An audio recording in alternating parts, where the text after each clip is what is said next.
Hi every one. അപ്പോൾ ഇന്നത്തെ video princess cut blouse എങ്ങനെ സ്റ്റിച്ച് ചെയ്യാമെന്ന് അറിയാത്തവർക്കും അതുപോലെ പാടുള്ളവർക്കും എങ്ങനെ മറ്റൊരു രീതിയിൽ ലെഹങ്കയുടെ ക്രോപ്പ് ടോപ്പ് അല്ലെങ്കിൽ ബ്ലൗസ് ചെയ്യാം എന്നുള്ളതാണ്. ഇതിൻ്റെ സ്കേർട്ട് സ്റ്റിച്ച് ചെയ്യുന്ന വീഡിയോ ലിങ്ക് ഞാൻ ഡിസ്ക്രിപ്ഷൻ ബോക്സിൽ കൊടുത്തിട്ടുണ്ട്, അതും കൂടി ഒന്ന് നോക്കണേ. അപ്പോൾ ഇതിൻ്റെ സ്റ്റിച്ചിലേക്ക് കിടക്കാം. ഈ നെറ്റിൻ്റെ തുണിയിൽ നമുക്ക് ക്രോപ്പ് ടോപ്പ് ചെയ്യാം. അതുകൊണ്ട് ഇതാണ് ക്രോപ്പ് ടോപ്പിന് വേണ്ടിയിട്ടുള്ളത്. താഴെയുള്ള തുണി, താഴെ ഇരിക്കുന്ന തുണി എന്ന് പറയുന്നത് പാവാടയുടെ, അത് നമുക്കിപ്പോൾ നോക്കണ്ട, അത് ഞാൻ സെപ്പറേറ്റ് വീഡിയോ ഇടാം. അപ്പോൾ ഞാൻ ഈ ക്രോപ്പ് ടോപ്പിന് വേണ്ടിയിട്ടുള്ള തുണി മാത്രം ഇങ്ങനെ മാറ്റാം. ഇത് മാറ്റി വെക്കാം. നമുക്ക് പാവാട ചെയ്യുന്നത് ഞാൻ വേറൊരു വീഡിയോ ഇടാം. കട്ട് ചെയ്യാൻ വേണ്ടിയിട്ട് നമുക്ക് ഈ തുണി 4ആയിട്ട് മടക്കിയിടാം. ഞാനത് നിവർത്തി നിങ്ങൾക്ക് മടക്കി കാണിച്ചു തരാം. ഇതുപോലെ എടുത്തിട്ട് അത് 4ആയിട്ട്, അതായത് ബാക്കും ഫ്രണ്ടും നമുക്ക് വേണമല്ലോ, അതുകൊണ്ടാണ് 4ആയിട്ട് മടക്കിയിടുന്നത്. 4ആയിട്ട് മടക്കിയിട്ടിട്ടുണ്ട്. അപ്പോൾ ഞാൻ എപ്പോഴായാലും തുണി മടക്കിയിടുന്നത് നമുക്ക് ഇനി കുറച്ച് അധികമൊക്കെ വേണം, കാരണം കൈ വേണം. അപ്പോൾ അതിനൊക്കെ പറ്റുന്ന രീതിയിൽ ഒരു ഓരത്തു നിന്ന് എടുക്കുക. നമുക്കതിൻ്റെ അളവുകൾ എടുക്കാം. ആദ്യം ഷോൾഡർ വിഡ്ത്ത് 5 ഇഞ്ച് മാർക്ക് ചെയ്യാം. അതുകൊണ്ട് അവിടെ ഒരു ലൈൻ വരയ്ക്കാം, കാരണം അധികം മേലോട്ട് തുണി കിടപ്പുണ്ടല്ലോ. അപ്പോൾ അവിടെ നിന്ന് ലൈൻ വരയ്ക്കാം. അവിടെ നിന്നാണ് മെഷർമെൻറ്റിൽ എടുക്കുന്നത്. ഇനി ആ മോൾ എനിക്ക് 7.5 ഇഞ്ചാണ് വേണ്ടുന്നത്. ആ 7.5 ഇഞ്ച് ഞാനിവിടെ മാർക്ക് ചെയ്യാണ്. അതും ഒരു ലൈൻ നമുക്ക് വരയ്ക്കാം. ഇതാണ്ട് ഇവിടെ നിന്ന് നമുക്ക് എനിക്ക് ചെസ്റ്റ് അളവ് വേണ്ടുന്നത് 34 ഇഞ്ചാണ്. അപ്പോൾ ആ 34ൻ്റെ 4ൽ1 ഭാഗം ഞാനവിടെ മാർക്ക് ചെയ്യാണ്. അതുകൊണ്ട് അവിടെ മാർക്ക് ചെയ്ത് കൊടുത്തിട്ടുണ്ട്. പിന്നെ ഒരു 2 ഇഞ്ച് മതിയാവും. 2 ഇഞ്ച് ഞാൻ തയ്യൽ തുമ്പും കൂടെ വിട്ടു. ഇനി എനിക്ക് ലെങ്ത്ത് എനിക്ക് വേണ്ടുന്നത് 15 ആണ്. 15 ഞാൻ എടുക്കുന്നത് എനിക്ക് താഴെ മടക്കി അടിക്കണം. അപ്പോൾ മടക്കി അടിക്കാൻ വേണ്ടിയിട്ടാണ് ഞാൻ 1.5. പിന്നെ മേലോട്ട്, അതായത് ഷോൾഡറിൻ്റെ കൂടെ ചേർത്തിട്ട് അതായത് 2 ഇഞ്ച് അധികം എടുക്കുകയാണ്. മൊത്തത്തിൽ എനിക്ക് 13 മതിയാവും. 2 ഇഞ്ച് ഞാൻ അധികം എടുത്തു. ഇനി അവിടെ നിന്ന് ആ കിട്ടിയ 15ൻ്റെ മാർക്കിങ്ങിൽ നിന്ന് അങ്ങോട്ട് നമ്മുടെ ഇടുപ്പ് വണ്ണത്തിൻ്റെത് എടുക്കാം. ഇടുപ്പല്ല, വയറ്റിൻ്റെ വണ്ണം വേണം എടുക്കാൻ. എനിക്ക് 32 വേണ്ടത്. അത് ഞാൻ അവിടെ മാർക്ക് ചെയ്തു. അതായത് 32 അല്ല, അതിൻ്റെ 4/1 8 ഇഞ്ച് മാർക്ക് ചെയ്തു. പിന്നെ തയ്യൽ തുമ്പും കൂടെ മാർക്ക് ചെയ്തു. അതൊന്ന് സ്ട്രൈറ്റ് ആയിട്ട് വരച്ചു കൊടുക്കാം. സ്കെയിൽ ഉണ്ടെങ്കിൽ സ്കെയിൽ വെച്ച് വരയ്ക്കാം. ഇതാണ്ട് ഇവിടുന്ന് നമുക്ക് ഇത് ഒറിജിനൽ ഷേപ്പ്, ഇത് തയ്യൽ തുമ്പ്. അപ്പോൾ അതൊന്ന് ഈ കൈക്കുഴി നമ്മൾ വരച്ചില്ലല്ലോ, അപ്പോൾ അത് നമുക്കൊന്ന് അതിൻ്റെ പകുതി എടുക്കുക. 7.5 എടുത്ത്, അപ്പോൾ അതിൻ്റെ പകുതി എടുക്കുക. എന്നിട്ട് ആ പകുതിയിൽ നിന്ന് വളച്ച് ഇതുപോലെ വരച്ചു കൊടുക്കുക. ഇപ്പോഴേ നമ്മൾ കഴുത്ത് വെട്ടുന്നില്ല, കഴുത്ത് നമ്മൾ സെപ്പറേറ്റ് ആക്കിയിട്ടേ വെട്ടുന്നുള്ളൂ. അപ്പോൾ ഇത് കട്ട് ചെയ്തെടുക്കാം.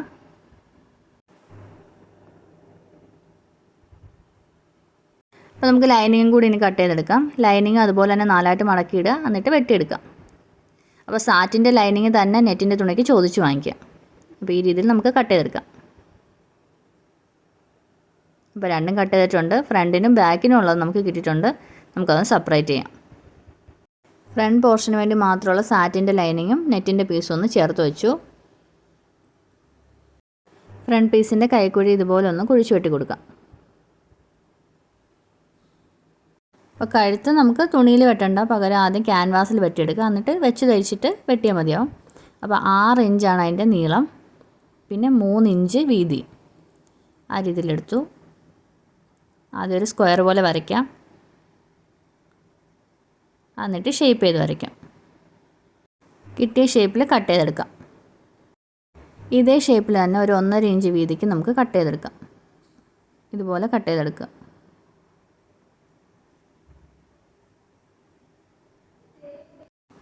അപ്പോൾ നമുക്ക് ഈ കിട്ടിയ ക്യാൻവാസ് നമുക്ക് ആ സാറ്റിൻ തുണിക്കകത്ത്, അത് ലൈനിങ്ങിൻ്റെ തുണിക്കകത്ത് വെച്ചൊന്ന് അയൺ ചെയ്ത് കൊടുക്കാം. അപ്പോൾ അയൺ ചെയ്യുമ്പോൾ ഒരു കാര്യം ശ്രദ്ധിക്കണം, സാറ്റിൻ്റെ തുണിയിൽ ആ പറ്റിയിരിക്കുന്ന ക്യാൻവാസിൻ്റെ ഭാഗം ഗ്ലേസിങ് ഉള്ളതായിരിക്കണം. ഗ്ലേസിങ് ഉള്ള ഭാഗം ഇതുപോലെ സാറ്റിനിൽ വെച്ചിട്ട് അയൺ ചെയ്യാം. അപ്പോൾ ഇത് ഫ്രണ്ട് പീസ്, അതിൻ്റെ ലൈനിങ്ങുമാണ്. ഞാൻ അതിനകത്ത് പിൻ ചെയ്ത് വെച്ചിട്ടുണ്ട്. മുട്ട് പിൻ വെച്ചിട്ട് കുത്തി വെച്ചേക്കാണ്. കറക്റ്റ് ലെവലിൽ തന്നെയാണ് കിടക്കുന്നത്. ഇനി ഞാനിതൊന്ന് മടക്കിയിടുക. ഇതുപോലെ നമുക്ക് ബാക്ക് പീസിലും ചെയ്യണം. അപ്പോൾ അതായത് ഇതുപോലെ ഇങ്ങനെ ഒന്ന് മടക്കിയിടുക. കറക്റ്റ് ലെവലിൽ തന്നെ വരണം. ആ രീതിയിലൊന്ന് മടക്കിയിടാം. മടക്കിയിട്ടിട്ടുണ്ട്. ഇനി നമുക്കിതിൻ്റെ സെൻറ്റർ ഒന്ന് മാർക്ക് ചെയ്യണം. ഇതുപോലെ സെൻറ്റർ ഒന്ന് മാർക്ക് ചെയ്യാം. നമുക്ക് ആ ക്യാൻവാസ് വെച്ച് പിടിപ്പിച്ച പീസ് വെച്ച് ചേർക്കാനാണ് സെൻറ്റർ മാർക്ക് ചെയ്തത്. ഇനി നമുക്കിതൊന്ന് നിവർത്തിടാം. ഇതാണ്ട് നിവർത്തിയിട്ടുണ്ട്. ഇനി നമ്മൾ ക്യാൻവാസ് വെച്ച് പിടിപ്പിച്ച പീസില്ലേ, ഇതായത് ഇതിൻ്റെ സെൻറ്റർ ഞാൻ മാർക്ക് ചെയ്തിട്ടുണ്ട്. ആ സെൻറ്റർ ഈ സെൻറ്ററുമായിട്ടൊന്ന് ചേർന്ന് വരുന്ന രീതിയിൽ വെക്കുക. അതിനുശേഷം സെൻറ്ററിൽ ഇങ്ങനെ ഒന്ന് സ്റ്റിച്ചിങ് കൊടുക്കാം. അതവിടെ തന്നെ പിടിച്ചിരിക്കാൻ വേണ്ടിയിട്ടാണ് ഇങ്ങനെ സ്റ്റിച്ചിങ് കൊടുക്കുന്നത്. ആ സ്റ്റിച്ചിങ് കൊടുക്കുന്നതിന് മുമ്പായിട്ട് നമുക്കിതിൻ്റെ സൈഡ് ഒന്ന് തയ്ച്ച് മാറ്റാം. ഇതുപോലൊന്ന് സൈഡ് ഇങ്ങനെ മടക്കി മടക്കി മടക്കി തയ്ച്ചൊന്ന് മാറ്റാം ഫുള്ള്. അപ്പോൾ സ്റ്റിച്ചിങ് ചെയ്തിട്ടുണ്ട്. നേരത്തെ നമ്മൾ പറഞ്ഞ പോലെ ഫ്രണ്ട് പീസിൽ വെച്ച് തയ്ക്കാം. അപ്പോൾ അതാണ് ഞാൻ നടുക്ക് വശം തയ്ച്ച് അതിനുശേഷം ക്യാൻവാസിൻ്റെ അതേ റൗണ്ടിൽ സ്റ്റിച്ച് ചെയ്ത് വെച്ചിട്ടുണ്ട്. ഇനി ഇതൊന്ന് കട്ട് ചെയ്ത് കളയണം. ഇതാണ് ഇതുപോലെ കട്ട് ചെയ്തിട്ട് ഇവിടെ ഒന്ന് കട്ട് ചെയ്ത് കൊടുക്കാം. ഇനി നമുക്ക് ഫ്രണ്ടും ബാക്കും കൂടെ ചേർത്തിട്ട് അതിൻ്റെ തോളൊന്ന് തയ്ച്ചു കൊടുക്കാം. അപ്പോൾ ഇതുപോലെ കൊണ്ടുവന്ന് നല്ല വശം ഇതങ്ങനെ ചേർത്ത് വെക്കുക. നല്ല വശമാണിത്, അതൊന്ന് ചേർത്ത് വെക്കാം. ചേർത്ത് വെച്ചിട്ട് ഇതുപോലെ തയ്യൽ കറക്റ്റ് ലെവലിൽ വരുന്ന രീതിയിൽ ചേർത്ത് വെച്ചിട്ട് ബാക്ക് വശത്തോട്ട് മടക്കുക. ഏതാണോ ബാക്ക് വശം അങ്ങോട്ട്, അതായത് ബാക്ക് വശത്തോട്ട് മടക്കണം. എന്നിട്ട് ഇതുപോലെ തോളൊന്ന് സ്റ്റിച്ച് ചെയ്യാം. അപ്പോൾ ഞാൻ വെട്ടുന്ന സമയത്ത് ചരിച്ച് വെട്ടിയിട്ടുണ്ടായിരുന്നില്ല. അപ്പോൾ ഇപ്പോൾ തയ്ക്കുമ്പം ചരിച്ച് തയ്ക്കണം. ഇതുപോലെ ഇവിടെ നിന്ന് ഇങ്ങനെ ചരിച്ച് വേണം തയ്ക്കാൻ. അതുപോലെ തന്നെ ഇപ്പുറത്തെ ഷോൾഡർ നമുക്ക് തയ്ച്ചെടുക്കാം. അപ്പോൾ ഷോൾഡർ തയ്ച്ചെടുത്തിട്ടുണ്ട്. ഇവിടെ കട്ടിപ്പ് വരാതിരിക്കാൻ വേണ്ടി ഇതൊന്ന് വെട്ടി കൊടുക്കാം. എന്നിട്ട് തിരിച്ചിടാം. ഇതുപോലെ തിരിച്ചിടാം. അപ്പോൾ ഇതുപോലെ വരും. ആ കട്ടിയുള്ള ഭാഗം ബാക്ക് സൈഡാണ്, മറ്റേത് ഫ്രണ്ട് സൈഡും. നമ്മൾ ഹെമ്മിങ് ഇപ്പോഴേ ചെയ്യുന്നില്ല, അവസാനമേ ഹെമ്മിങ് ചെയ്യുന്നുള്ളൂ. അപ്പോൾ സ്ലീവിനുള്ള തുണി നമുക്ക് വെട്ടിയെടുക്കാം. ഇതുപോലെ 4ആയിട്ട് മടക്കിയിടണം. സ്ലീവിന് ഞാൻ ലൈനിങ് കൊടുക്കുന്നില്ല, അതുകൊണ്ടാണ് നമ്മുടെ ഡ്രസ്സിൻ്റെ തുണി മാത്രമായിട്ട് എടുത്തത്. ലൈനിങ് ആവശ്യമില്ല. അപ്പോൾ ആദ്യം എൻ്റെ ഹൈറ്റ് ഒന്ന് മാർക്ക് ചെയ്യാം. ഹൈറ്റ് നമുക്ക് മേളിലോട്ടുള്ള തയ്യൽ തുമ്പും അതുപോലെ താഴെ മടക്കി തയ്ക്കുന്നതും കൂടെ ചേർത്ത് വേണം അതിൻ്റെ ലെങ്ത് എടുക്കാൻ. അപ്പോൾ ഇതുപോലെ ഞാൻ 13 എടുക്കുന്നത്. അത് മേളിലോട്ട് 1/2 ഇഞ്ച് തയ്യൽ തുമ്പും പിന്നെ താഴോട്ട് ഒരു 1/2 ഇഞ്ച് മടക്കി തയ്ക്കാനും വേണ്ടിയിട്ട് അങ്ങനെ 13 ഇഞ്ച് എടുത്തു. ആമോള എനിക്ക് 8 വേണ്ടുന്നത്. അത്രയും അളവ് തന്നെയാണ് ഞാൻ അവിടെ എടുത്തേക്കുന്നത്. ഇനി എടുത്ത് താഴോട്ട് ക്യാബ് ഹൈറ്റ് എന്ന് പറയും, അവിടെ നിന്നൊരു 3 ഇഞ്ച് ക്യാബ് ഹൈറ്റ് എടുക്കാം. എന്നിട്ട് ഇവിടെ ഒന്ന് ചരിച്ചൊന്ന് വരയ്ക്കാം. അതായത് ആ 13 ഇഞ്ച് മാർക്ക് ചെയ്ത് തൊട്ട് ക്യാബ് ഹൈറ്റിൻ്റെ ആ 3 ഇഞ്ച് താഴോട്ട് മാർക്ക് ചെയ്ത് വരെ ഒന്ന് ചരിച്ച് വരച്ചിട്ട് അതൊന്ന് ഇതുപോലെ ഒന്ന് വളച്ച് വരച്ചു കൊടുക്കാം. ഇതുപോലെ ഒന്ന് കർവ് ചെയ്ത് വരച്ചു കൊടുക്കാം. തയ്യൽ തുമ്പൊക്കെ ഇതിനകത്ത് വരും. അതുപോലെ എങ്ങനെ നമുക്ക് കറക്റ്റായിട്ട് സ്ലീവ് വെട്ടാം എന്നുള്ളൊരു വീഡിയോ ഞാൻ ഇട്ടിട്ടുണ്ട്. എല്ലാവരും അതൊന്ന് എടുത്ത് നോക്കുക. ഇത് കട്ട് ചെയ്തെടുക്കാം. അപ്പോൾ കട്ട് ചെയ്തതിൽ നമുക്ക് ആ നടുക്ക് ഭാഗം ഒന്ന് മാർക്ക് ചെയ്യാം. ഇതുപോലെ ഒന്ന് നടുക്ക് ഭാഗം മാർക്ക് ചെയ്യാം. അപ്പോൾ നമുക്ക് ഇതുപോലെ 2 സ്ലീവ് ഒന്ന് ചേർത്ത് എടുക്കണം. ചേർത്തെടുക്കുന്നത് നല്ല വശം ചേർത്ത് വേണം എടുക്കാൻ. എന്നിട്ട് ഇതുപോലെ ഒരു 1/2 ഇഞ്ച് അകത്തോട്ട് കുഴിച്ചു വെട്ടണം. ഈ 1/2 ഇഞ്ച് അകത്തോട്ട് കുഴിച്ചു വെട്ടുന്ന ഭാഗം ഫ്രണ്ട് വശമായിട്ടാണ് നമ്മൾ എടുക്കാൻ പോകുന്നത്. ഇതുപോലെ കുഴിച്ചു വെട്ടാം.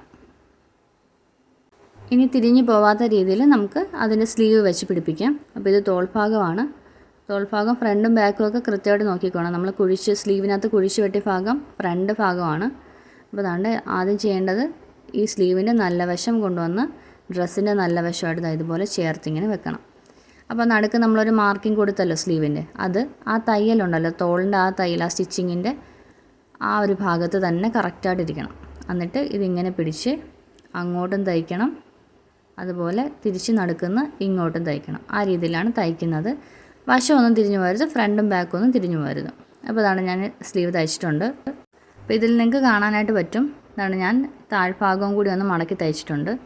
ഇനി ഇത് കൃത്യമായിട്ട് ചേർത്ത് വെച്ചത് ഇവിടെ ഇങ്ങനെ സൈഡ് ഒന്ന് തയ്ക്കണം. അപ്പോൾ നമ്മൾ ഈ സൈഡ് തയ്ക്കുമ്പോൾ ഇങ്ങനെ തയ്ച്ച് ഏറ്റവും താഴ്ഭാഗത്തുനിന്ന് ഒരു 2 ഇഞ്ച് മേലെ നിർത്തി വേണം തയ്ച്ച് നിർത്തുന്നത്. അവിടെ വരെ വെച്ച് നിർത്തണം. അതുപോലെ നമുക്ക് വേണമെന്നുണ്ടെങ്കിൽ ഈ ആംഹോളിൻ്റെ ഈ സ്റ്റിച്ചിങ് ഉണ്ടല്ലോ, അത് വേണമെങ്കിൽ ഒന്ന് ലോക്ക് ചെയ്യാം. കാരണം അത് നെറ്റിൻ്റെ തുണിയല്ലേ, അല്ലെങ്കിൽ നമുക്കൊന്ന് കൊള്ളുന്ന പോലെയൊക്കെ തോന്നും. അപ്പോൾ ഇത് ബാക്ക് ഓപ്പൺ ആയിട്ടുള്ള ബ്ലൗസാണ് ചെയ്യുന്നത്. ഞാൻ പക്ഷേ ബാക്കിൽ അത് ഓപ്പൺ, അതായത് കട്ട് ചെയ്തിട്ടില്ല. നമുക്കത് ഇവിടെ നിന്ന് ഇങ്ങനെ കട്ട് ചെയ്ത് കൊടുക്കാം. കറക്റ്റ് ആ നടുക്ക് തന്നെ കട്ട് ചെയ്യണം. ഞാൻ അതിന് വേണ്ടിയിട്ടാണ് 2 സൈഡും തയ്ച്ചത്, നടുക്ക് കിട്ടാൻ വേണ്ടിയിട്ട്. അപ്പോൾ ആ രീതി കട്ട് ചെയ്യാം. അതുകൊണ്ട് ഞാനിവിടെ കട്ട് ചെയ്തിട്ടുണ്ട്. ഈ രീതിയിലാണ് അത് കിട്ടുന്നത്. ഇനി ചെയ്യേണ്ടത് നമുക്ക് ഇതിനകത്ത് ഹുക്ക് വെക്കണം. അതുപോലെ ഹുക്ക് പിടിപ്പിക്കാനുള്ള ഓപ്പണിങ്സും വെക്കണം. അപ്പോൾ അതെങ്ങനെയാണെന്ന് നോക്കാം. അപ്പോൾ ഇതിൻ്റെ ലെങ്ത് ഒന്ന് മെഷർ ചെയ്ത് നോക്കാം. നോക്കുമ്പോൾ ആ ക്യാൻവാസ് തൊട്ടുള്ളത് എടുക്കുക. അവിടെ നിന്നുള്ള ലെങ്ത് വേണം എടുക്കാൻ. ആ ലെങ്ത്തിൽ ഒരു 1.5-2 ഇഞ്ച് നീളത്തിലുള്ളൊരു പീസ് വെട്ടിയെടുക്കണം. അതായത് ഈ നീളവും 2 ഇഞ്ച് വീതിയുള്ളൊരു പീസ് സാറ്റിനോ അല്ലെങ്കിൽ നെറ്റോ വെട്ടിയെടുക്കണം. അപ്പോൾ പീസ് വെട്ടിയെടുത്തിട്ടുണ്ട്. അതായത് ഇതുപോലെ ഒന്ന് നല്ല വശത്ത് ഇങ്ങനെ ഒന്ന് വെച്ച് ചേർക്കണം. എന്നിട്ട് അവിടെ ഒന്ന് സ്റ്റിച്ച് ചെയ്ത് കൊടുക്കണം. ഇവിടെ നിന്ന് ഇവിടെ വരെ സ്റ്റിച്ച് ചെയ്ത് കൊടുക്കണം. നമ്മുടെ ക്യാൻവാസ് ഉള്ള ഭാഗം വരെ സ്റ്റിച്ച് ചെയ്ത് കൊടുക്കണം. സ്റ്റിച്ച് ചെയ്തിട്ടുണ്ട് ഞാൻ. ഇനി അതൊന്ന് അകത്തോട്ട് വെച്ച് തയ്ക്കണം. അപ്പോൾ ഇത് ഹുക്ക് പിടിപ്പിക്കുന്ന ഭാഗമാണ്. അപ്പോൾ അതുകൊണ്ടാണ് ഇത് അകത്തോട്ട് ആ മടക്കിൽ വെച്ചിട്ട് അകത്തോട്ട് വേണമെങ്കിൽ നമുക്കിവിടെ ഒന്ന് മടക്കി അടിച്ചു കൊടുക്കാം. എന്നിട്ട് അകത്തോട്ട് ഇതുപോലെ മടക്കി അകത്തോട്ട് വെച്ച് തയ്ക്കണം. ഒന്ന് കാണിച്ചു തരാം. ഇതുപോലെ ഇത് ക്യാൻവാസിൻ്റെ പീസാണ്. അത് അകത്ത് വരുന്ന രീതിയിൽ ഇതുപോലെ മടക്കിയിട്ട് ഇത് ഇങ്ങോട്ട്. അപ്പോൾ ഇത് വീണ്ടും ഒന്നും കൂടി അകത്തോട്ട് മടക്കി വെക്കാം. ഇതുപോലെ മടക്കി ഈ ഒരു രീതിയിൽ നമുക്ക് മൊത്തത്തിലൊന്ന് തയ്ച്ചു കൊടുക്കാം. അപ്പോൾ ഇതാണ് ഞാനിത് സ്ക്വയർ ഷേപ്പിൽ തന്നെ തയ്ച്ചു വെച്ചിട്ടുണ്ട്. ഇവിടെ നിന്ന് ഇങ്ങനെ തയ്ച്ചു. അങ്ങനെ ഇപ്പുറത്തോട്ടും മേലോട്ടും ഇത്രയും തയ്ച്ചു വെച്ചിട്ടുണ്ട്. ഇനി അപ്പുറത്തെ സൈഡ് നോക്കാം. താണ്ട് ഇവിടെ നമുക്ക് കൊളുത്തിടാനുള്ള പീസാണ് നമുക്കിവിടെ. അതും അളന്നൊന്നെടുക്കാം. നേരത്തെ ചെയ്തതുപോലെ അതിൻ്റെ ലെങ്ത് ഒന്ന് അളന്നെടുക്കാം. എന്നിട്ട് ഇവിടെ ഞാൻ നെറ്റിൻ്റെ പീസ് തന്നെയാണ് തയ്ച്ചു ചേർക്കാൻ പോകുന്നത്. അതെങ്ങനെയാണെന്ന് നോക്കാം. അപ്പോൾ അതിനായിട്ട് ആദ്യം ഈ ക്യാൻവാസ് ഉണ്ടല്ലോ, അത് ആ കഴുത്തിൻ്റെ അതേ രീതിയിൽ തന്നെ നമുക്ക് മടക്കി ഒന്ന് വെക്കാം. എന്നിട്ട് ഈ നെറ്റിൻ്റെ പീസ് ഇവിടെ ആയിട്ട് വെച്ച് ഇങ്ങനെ ഒന്ന് ഇച്ചിരി അധികം ലെങ്ത് അങ്ങോട്ടും ഇങ്ങോട്ടും കിടക്കണേ, ആ രീതിയിലൊന്ന് സ്റ്റിച്ച് ചെയ്യാം. സൈഡിൽ മാത്രം ഒന്ന് സ്റ്റിച്ച് ചെയ്യാം. അപ്പോൾ തയ്ച്ച് പിടിപ്പിച്ചിട്ടുണ്ട്. അതാണ്ട് ഇനി ഇത് നല്ല വശമാണ്. നല്ല വശത്തോട് നമുക്ക് മടക്കണം. അത് തയ്യൽ തുമ്പാണ്.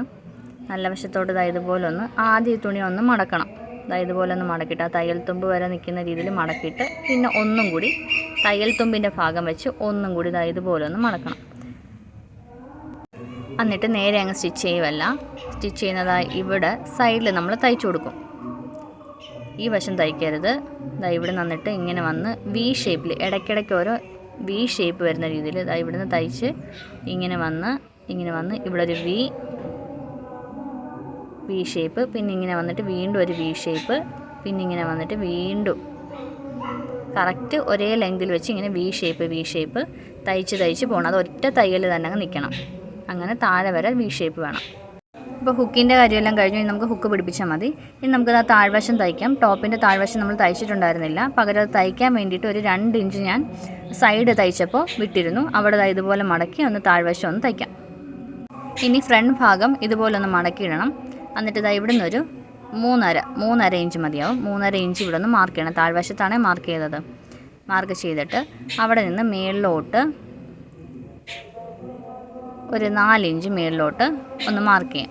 അവിടെ ഒരു വര വരയ്ക്കണം. നമുക്ക് ഈ രീതിയിൽ ഇവിടെ നിന്ന് ഡാർട്ട് തയ്ച്ചു വെക്കാനാണ്. 2 സൈഡിൽ, അതായത് ഫ്രണ്ടിൻ്റെ 2 സൈഡിലും തയ്ക്കാം. അപ്പോൾ ഇപ്പോൾ തന്നെ നമ്മുടെ ബ്ലൗസ് ആയി കഴിഞ്ഞു. ഇനി നമുക്ക് സൈഡിൽ നമ്മൾ സ്റ്റിച്ച് ചെയ്യാതെ ഇവിടെ വിട്ടിട്ടുണ്ടായിരുന്നല്ലോ, അതും കൂടി ഒന്ന് തയ്ച്ച് ചേർക്കാം. എന്നിട്ട് നമുക്ക് കഴുത്ത് ഹെമ്മിങ്ങും കൂടി ചെയ്യണം. അപ്പോൾ നമ്മുടെ ബ്ലൗസ് കംപ്ലീറ്റ് ആവും.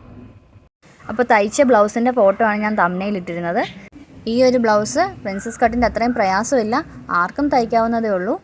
അതുപോലെ ഈ വീഡിയോ ഇഷ്ടപ്പെട്ടെങ്കിൽ തീർച്ചയായിട്ടും ലൈക്ക് ചെയ്യുക, ഷെയർ ചെയ്യുക. ഇതുവരെ എൻ്റെ ചാനൽ സബ്സ്ക്രൈബ് ചെയ്യാത്തവർ തീർച്ചയായിട്ടും സബ്സ്ക്രൈബ് ചെയ്യുക. അടുത്തൊരു വീഡിയോ ആയിട്ട് വീണ്ടും കാണാം.